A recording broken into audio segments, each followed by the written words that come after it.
Good morning. This is the House Appropriations Committee. It is Tuesday morning, February 18th, 2025. It is just after 9:30. We're running a little late because we had some Zoom challenges, but we are now live and ready to go and continuing our tour of the FY26 budget. And this morning we have the Department of Labor with us. And you all should either have it online or Erin handed out a couple of documents for us to follow up with. So great. Welcome. If you would introduce yourselves for the record and take it away, please. Perfect. For the record, my name is Michael Harrington. I'm the Commissioner for the Vermont Department of Labor. Good morning, committee. For the record, I'm Chad Wozniak. I am the CFO for the Department of Labor. Welcome.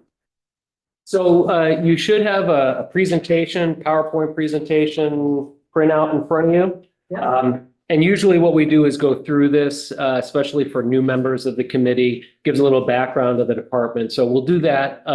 But just as an overall aside on the budget, this year's Department of Labor budget is pretty pro forma. There's a 3% increase across all general fund lines, and that was pretty much by design across the entire executive branch. And so again, we can talk a little bit about what each program is or what the dollars represent, but there are no large ups or downs in our budget. One area where you'll see on one of our charts, you'll see a down is what we call the retained grant. And so one of our documents just is around spending authority. And so you'll see that number come down each year because it's a large federal grant that we're spending out of. But otherwise, our general fund budget remains pretty much the same. So Commissioner, as you're talking, what we would like to know is what some of your key programs are. What are the challenges you're facing? Are you having what's the impact you're having? What are the challenges you're facing? Sure. What would you love to have to do your job even better? Yeah. So I'll go through the presentation and that'll take us through the departments. So the first page here has a picture of the Department of Labor on the front. And on the right-hand side, though, the key piece there is that we operate 11 different offices. And I don't think, do we have the PowerPoint up shared with the committee? Okay. And so we can, if the committee wants to share the PowerPoint, they can certainly do that, but we've got the printout in front of each of you. We're all set. Yeah. Great. So we've got our central office here in Montpelier, but we operate 11 regional offices. Those offices many years ago were known as the unemployment offices. They're now what's called job centers. And so they fall under the Federal American Job Center Network. On the next page, is a organizational diagram, just gives you a rundown again of kind of the core functions within the department. So if you look at the green, which is the center branch, beyond the commissioner and the commissioner staff, our core programs are workforce development, economic and labor market information, unemployment insurance, workers' compensation and safety. So the safety piece there is Project WorkSafe, Vermont Occupational Safety and Health, and our passenger tramway program, which is the program that inspects all the ski lifts for the state. So those are our workplace safety programs. We have a legal services unit, which handles mainly appeals. So many of the appeal processes for our programs are quasi-judicial. So they have administrative law judges attached to them. And so those functions come out of our appeals unit predominantly. It also includes what's called the wage and hour division or unit. It's a very small unit, but they are charged with wage complaints as well as enforcing child labor law. And then our business administration, Chad, our CFO, oversees our business office, and that includes everything from facilities to finances to equal opportunity work, performance work, and a host of other functions that come out of our business office. So, Commissioner, I know a lot of funds are federal funds. Yes. And I know Matt Barowitz in particular is entirely federally funded. Yeah. How's that looking right now? So if you just go to the next page, and that will probably start the conversation, but this gives you an idea of the breakdown, just for everybody's general knowledge. So if you look, though, we're 59% federally funded, but if you compare that to FY19, we were 82% federally funded. Mainly that came by way of general fund dollars coming into our unemployment insurance program, some workforce development programs, but mainly in unemployment insurance. We received additional funds in our base budget about 3 or 4 years ago that handle both UI modernization on the business side, not the technology side, as well as additional administration functions that came out of the changes that were made to the system during the pandemic. If you look. And the web fund came over to us. Oh, yes. And the wet fund, which we talked about here previously. So the Workforce Education and Training Fund came into our base budget. So that was a separate appropriation. So again, that offset that entire, again, what was 82 to 85% federal funds. To the question, though, the biggest challenge we have, and it is here in this presentation, is that we often are operating under continuing resolution at the federal level, which some will call, flat funding. But for us and every other department that operates on federal funds, that's a decrease because it never costs the same as it did the year before, whether it's through, health insurance costs or just overhead, heating costs, electrical, but also the cost of living increases and the pay increases for staff. So we manage, you'll hear Chad say this often, we manage to the funds. And so a lot of our business decisions are based on what we receive from the federal government and how do we manage our operations to those funds. And so that either impacts, whether we're filling our positions. Luckily, over the past year or two, and I think probably continuing through this year, we've been able to stay within our budget because of the vacancies that we have at the department. And we're not keeping those vacant, so that's not by design, but just because of the turnover and the challenge we've had in finding staff. We've been able to actualize some of those savings and stay within our budget. So I do want to, we'll go back to the funds, and I see I have 2 other hands up. So I'm specifically Matt's job, but maybe others. He is federally funded. Has he been told to do things differently? Have you all been told to do anything differently by the federal government at this point? No. Okay, that was my question. Yeah, so to that point, just so folks know, Matt's job, Matt's unit, so it's the Economic and Labor Market Information Division, is predominantly federally funded. Unemployment insurance, still predominantly federally funded. Workforce development is predominantly federally funded. Wage and hour, not so much. But our VOSHA, our safety programs are 50-50 split. On the Project WorkSafe and the VOSHA side is a 50-50 state and federal match. Other federal programs? Okay, but it's business as usual at this. Business as usual. Okay, thanks. Yep. Rep. LaRouche and then Rep. Stevens. So the federal money, does it flow through grants, or is it paying for services, or you get reimbursements, or you have a grant system?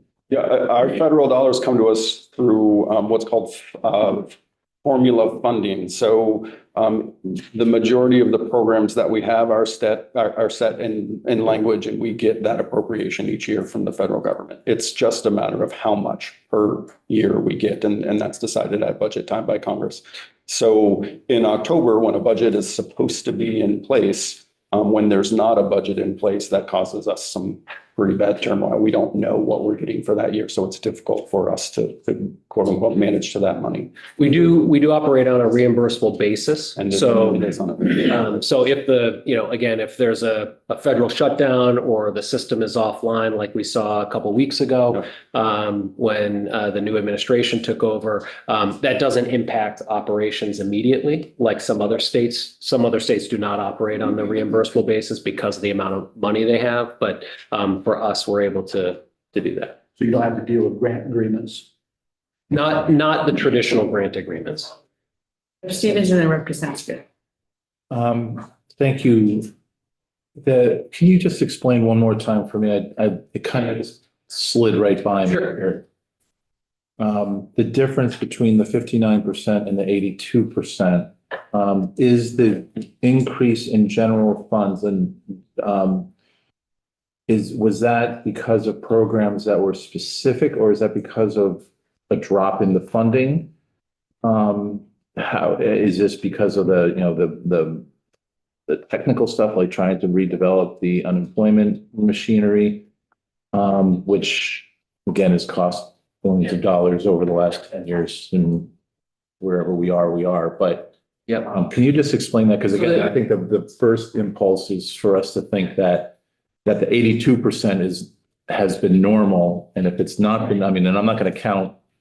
I don't think I can account for COVID. Nobody should try to say it was different. Yes, it was way different during COVID, but since we've come out of it, this is a change now that, and if you could just repeat that again for me. Yeah, so the 82% pre-pandemic was normal. And so that was pretty standard.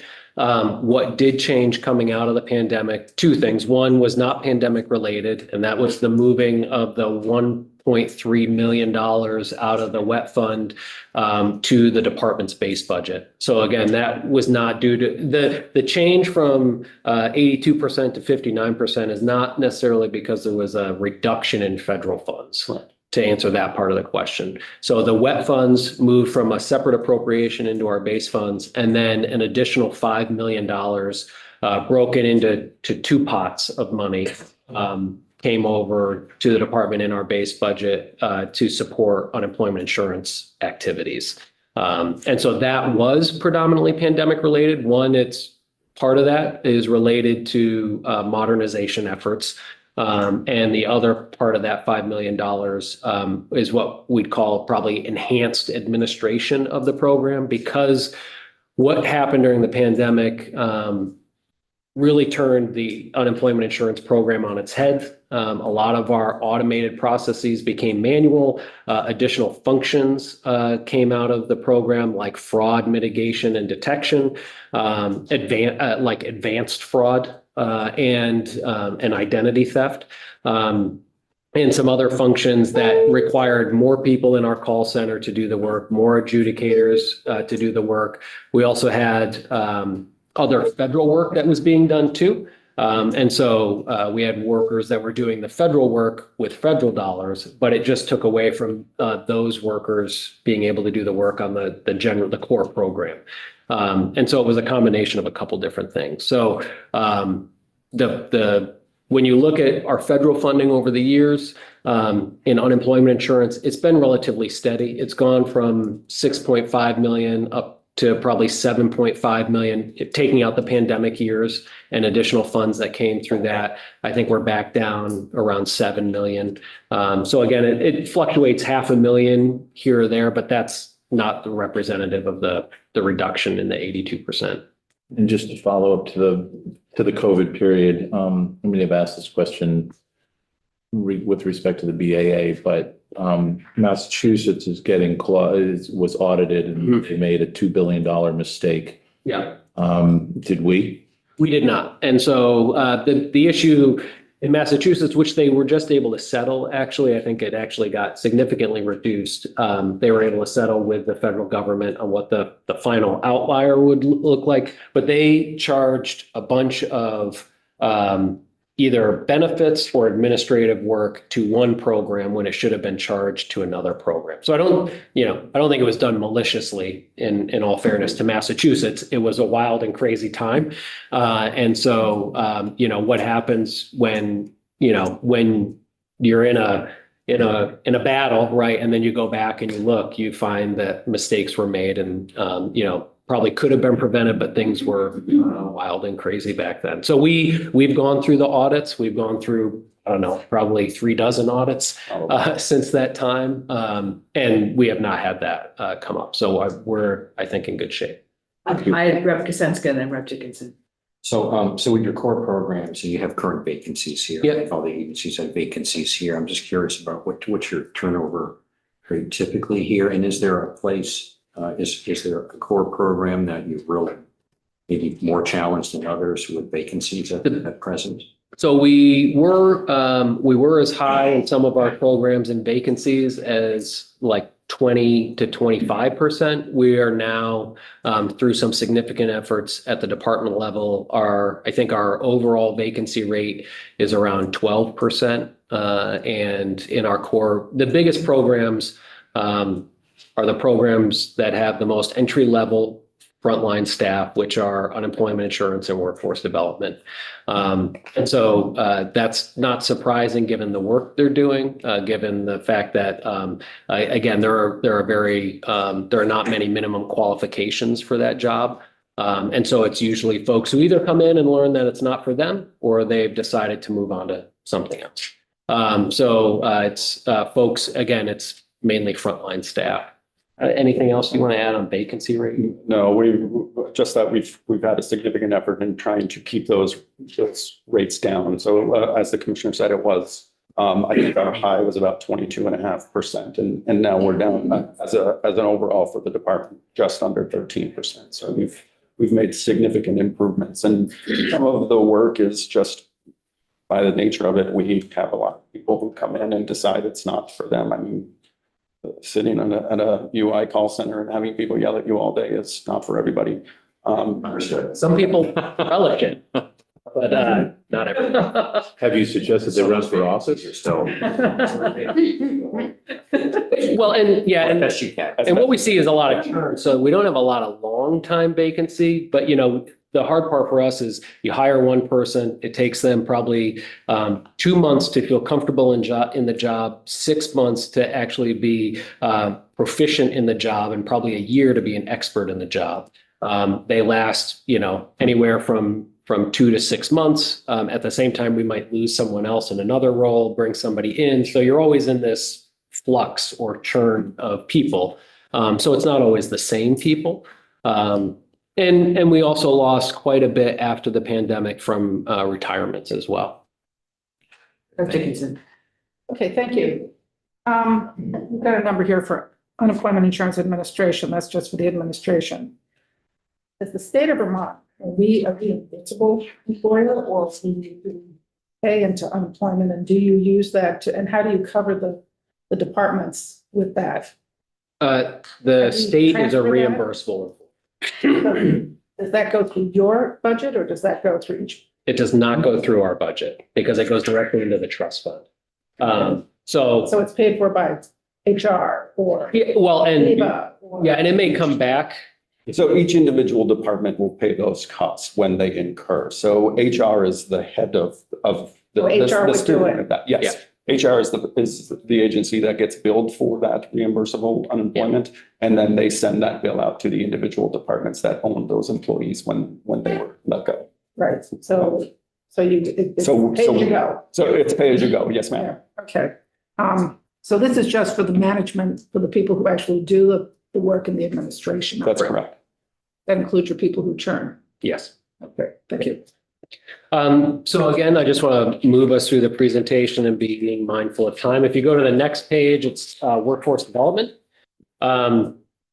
And you'll see again, predominantly federal fund dollars, roughly around 9.6 in federal fund, roughly 3 million in general fund.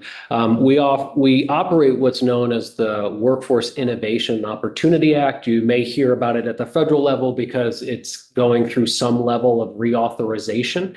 It doesn't mean that the funding is going to stop, but the program in and of itself has expired. There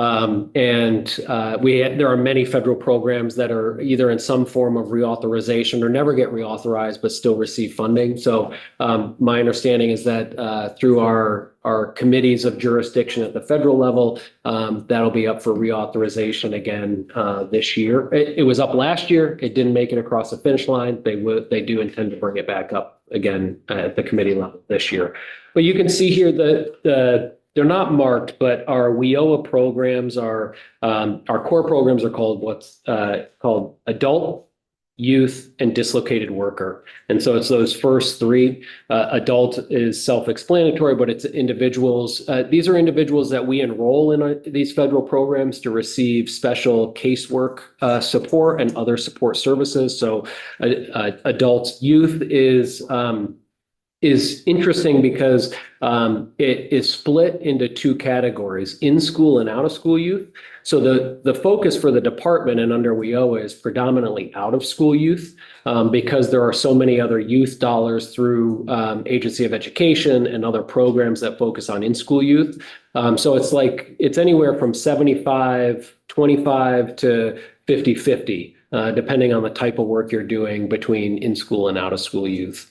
And then our dislocated worker are individuals who are become unemployed, so dislocated and lose their job through no fault of their own. So we'll work with them to help get them reemployment support services. There's another function in here. It's not. Oh, Before you go on, ma'am. youth employment, is that also include, am I trying to remember this right?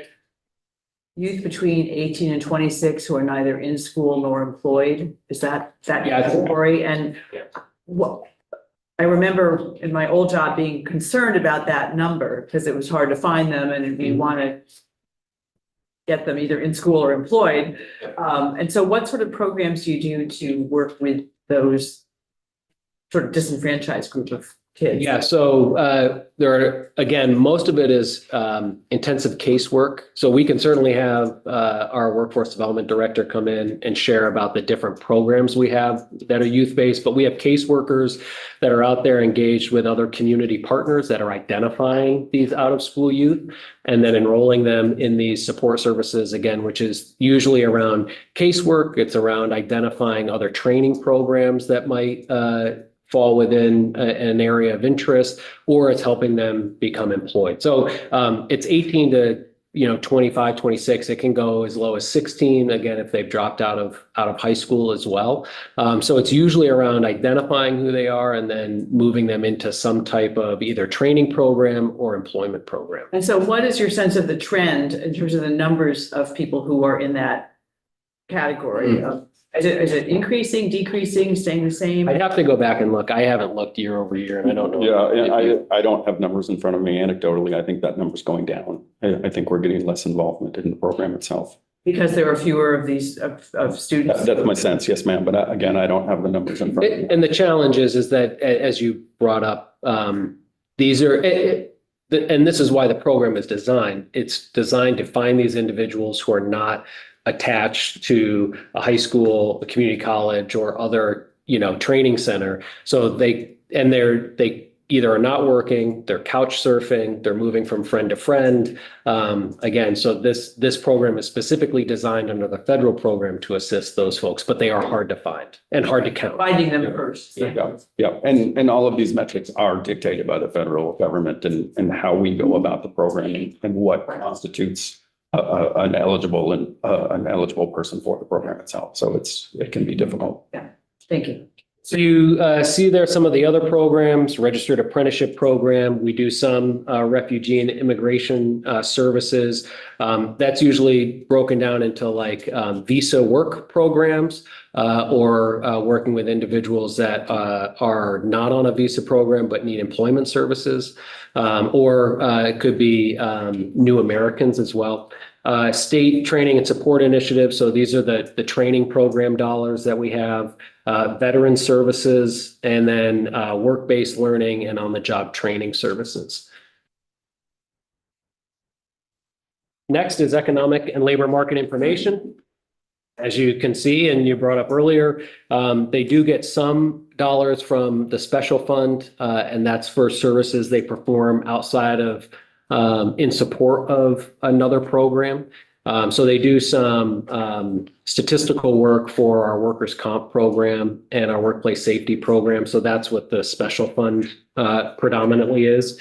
And then most of it is federal funds. But the biggest thing about this program is that they produce both short and long-term occupational projections. They look at health and safety statistics. They produce the monthly jobs report and a number of the other different statistical programs that occur both at the federal level and at the state level. It's usually a tight partnership between the U.S. Census Bureau, the Bureau of Labor Statistics, and individual states in terms of developing those labor force numbers. Want any data, have any questions, Matt will. That is your person.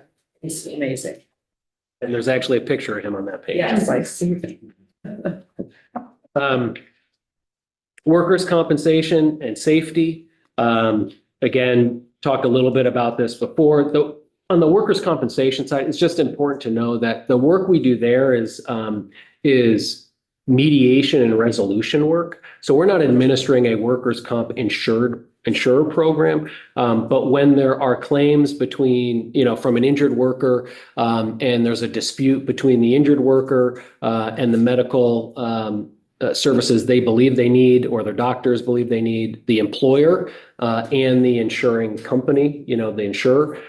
When there's a dispute there on eligibility, that's where our staff are involved. And that can be everything from, a claim adjuster level to going before one of our administrative law judges for a hearing and a determination on where the liability lies. I don't know if there's anything else there unless people have questions.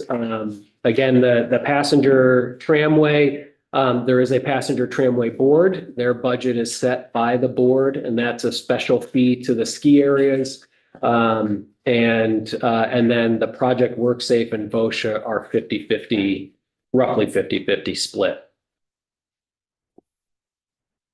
Next up, unemployment insurance.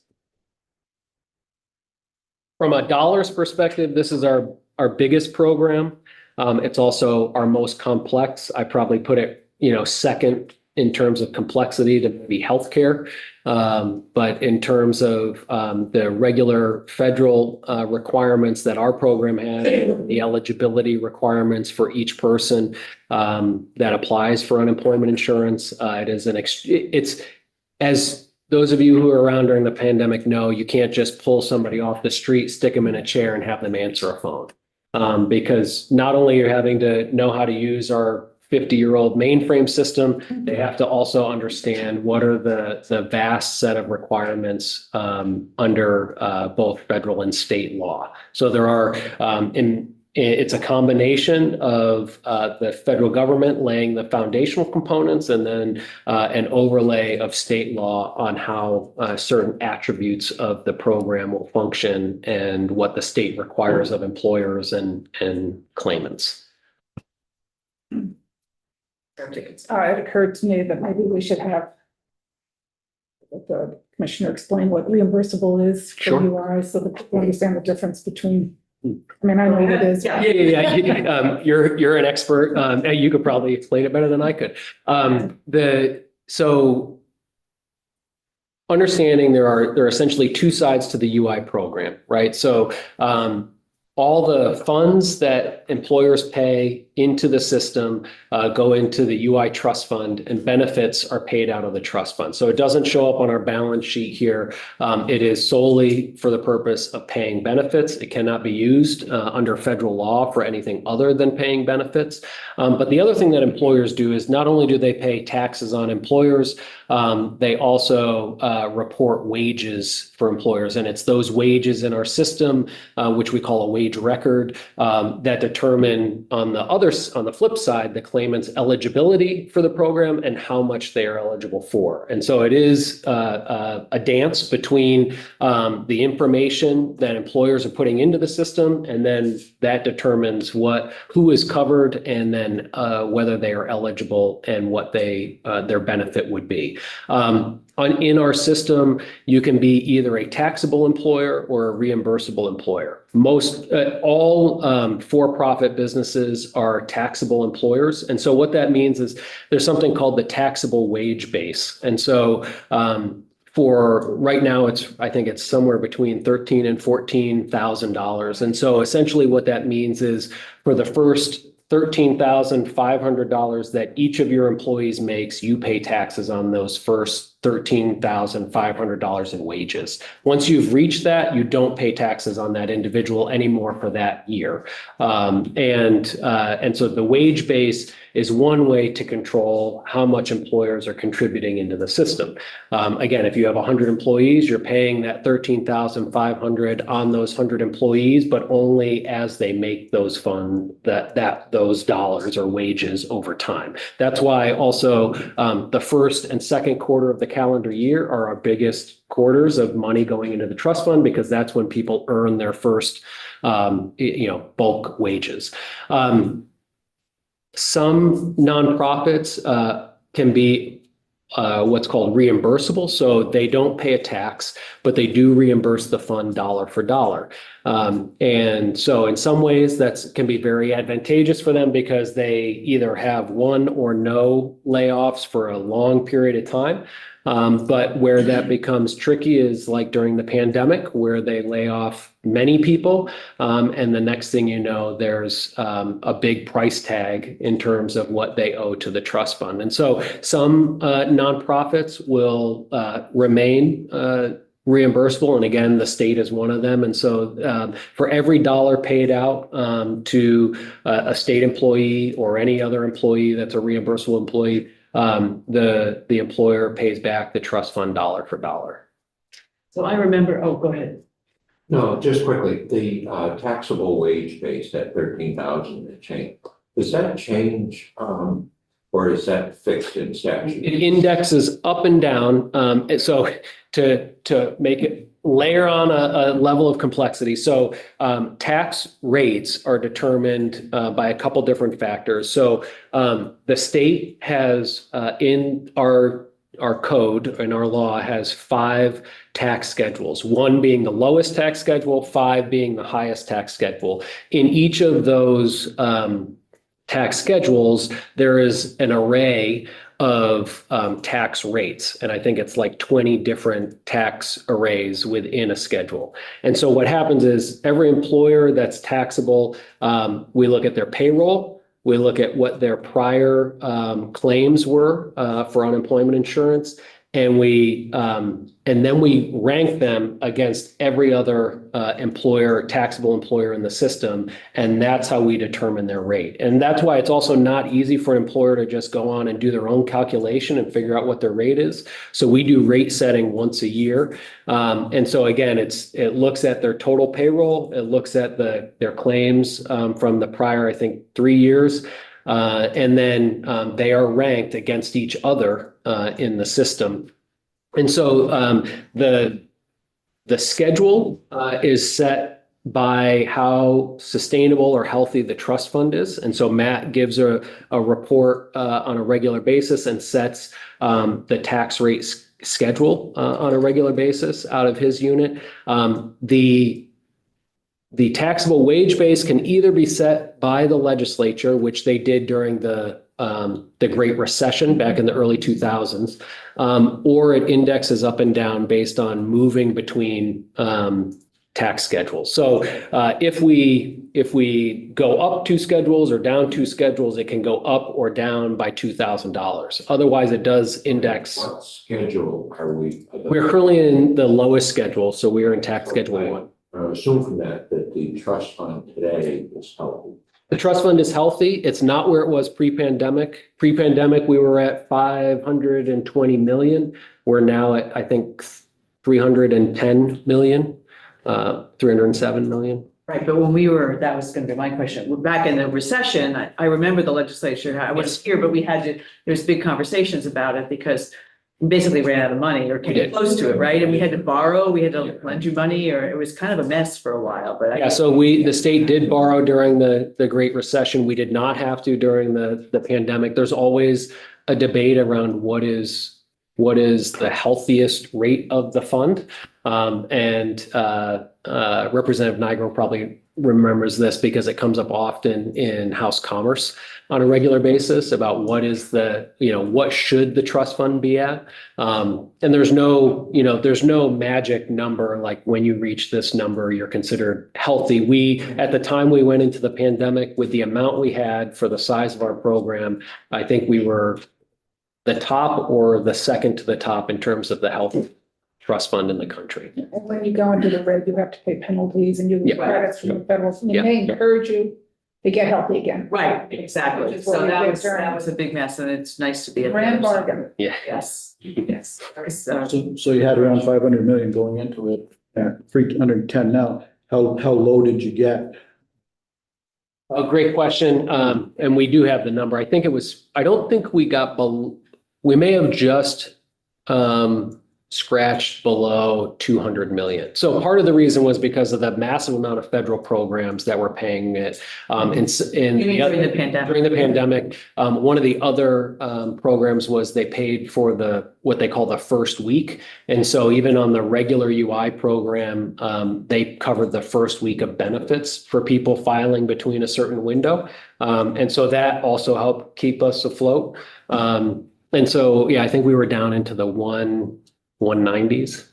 That was a pretty serious event, so it sounds like the amount that you had was Yeah. pretty good. Yeah, I roughly, and I will say, don't quote me, but I know we're on camera, right? Like if we're up above, and this is also based on Matt's calculations from the Great Recession, which I think we were at about 330 million there. And that's when we ended up having to borrow. And that's because, the pandemic was very deep, but it didn't last long, right? And the Great Recession did not go as deep, but it lasted for, 5-10 years. And so I think anytime we're up above 400 million, we're in a good place. So I want to, we need to be done by 10:30 Yes. and I want to make sure we have, get through everything we need to get. Not much more I need to touch on, other than you'll see after unemployment insurance, we have business operations. The only thing I'd like to highlight there is, we have done a significant amount of work on employee engagement, employee value. We've set a new core purpose and principles for the department. We're focused on performance management, equal opportunity and accessibility, retention, onboarding, orientation. Sometimes for me, the best indicator is the employee engagement survey. Is that what this chart And is? so, yeah, and so the employee engagement survey asks, 100 something questions, but the most important one to me is whether people take the survey. If they don't take the survey, it means that they don't care about it and it means nothing to them. We went from a low of 50.6% response rate in 2015 to a high of 90.5% in 2022. And in 2024, we were at 88.7% response rate for the department. And so to me, that indicates people are engaged. They may not always like it, but they know that we go through the employee engagement survey, we take what's in there and we set a chart and a plan for how to address some of the needs that are in there. So to me, that's the best indicator of value. And how are you finding employee satisfaction with their work? Good. We rank either at or above the statewide average. I think a lot of people who work for the department find it to be mission-driven work. I think the challenge is the frontline staff. And that's, again, those folks that are either, some are young still, some are still trying to figure out what they want to do and what is good, what they like and what they don't like, or what they expect or didn't expect. And so I think we'll always see turnover in those areas. But otherwise, I think satisfaction is pretty high at the department comparatively. Finally, not the last slide, but just we also, under an act just a year or two ago, created the Office of Workforce Strategy and Development, the executive director of which is the same position that was the executive director of the State Workforce Board. But now there is an Office of Workforce Strategy and Development. While that person legislatively reports directly to the governor, they do work closely with the Department of Labor for financial support. Their budget falls under our budget. But again, they're autonomous from the Department of Labor in terms of the work that they do. So that's in there just because that's a unique line item in our budget. I think it's important to highlight, just for all of you, we are still dealing with flood issues from the 2023 flood. And so we have a portion of our basement that is offline because of flooding that happened in 2023. While that work is ongoing and hopefully should be wrapped up by late spring, early summer, it has taken us a long time to get there. There were issues with burst pipes in concrete and other issues that were not known until, we started getting in there and tearing stuff out from flood damage. So that is ongoing. We did just complete, for the most part, there's one final section of this, a major capital improvement where we replaced the extremely old boiler system and the cooling system at the department. So we have 3 highly efficient boilers now. We went from boilers that look like box trucks to boilers that look like, mini electric vehicles. As well, we replaced the chiller. So if you had driven by the department over the past 4 or 5 years, every summer we were renting a portable chiller that was brought in by crane and sat on the front lawn. So that will be gone. There is gone, and our new chiller is online. So that was a capital project that was in the works pre-pandemic, came to fruition during the pandemic. The last final piece of that is electrical upgrade. And so that work is ongoing in collaboration with Green Mountain Power. Do you have most of your people working out of the office or home working people? Most of our people are in office, but that includes our regional offices, right? So we've got about 100 people that work in the field, and some of them were even pre-pandemic, had home offices or were hybrid anyways. We've got staff that work in our job centers that have to be open for the public. So they work in office, and then most of our staff out of central office is either on a full in-office schedule or a hybrid schedule. For instance, Chad and I are just by design, I think, in-office people.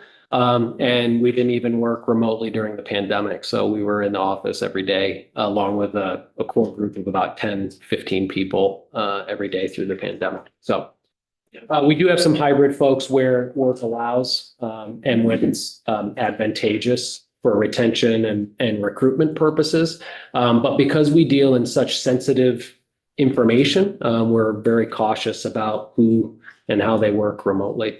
The next page, not meant in the PowerPoint for you to be able to read, is spending authority. You have a bigger one.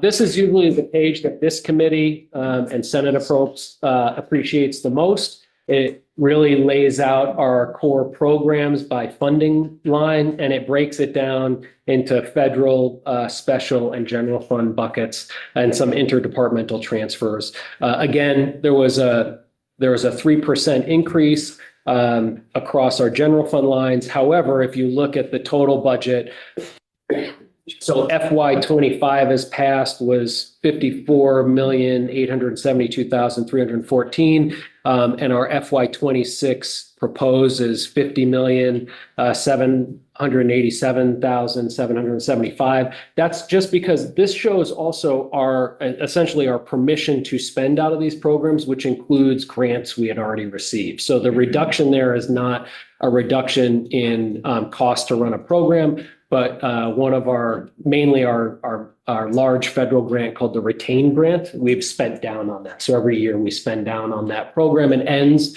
this year. And so that spending of funds associated with that will go away, but that drop of about $4 million is just money spent out of the Retain Grant. So that grant, for example, so that's going to go away. So that's a program that won't be offered to Vermonters anymore, right? So That's correct. then what happens? The program ceases to exist, so People will not be helped in that same. correct. Just so folks know what the Retain Grant program was, is that it did, and I think it was very successful, but it was a costly program. It brought in extensive case work support to individuals that had injuries that kept them out of work. And so it worked with healthcare providers, rehabilitation specialists, and employers to get people back to work either more quickly or, keep them off of collecting like SSI or SSDI for an extended period of time.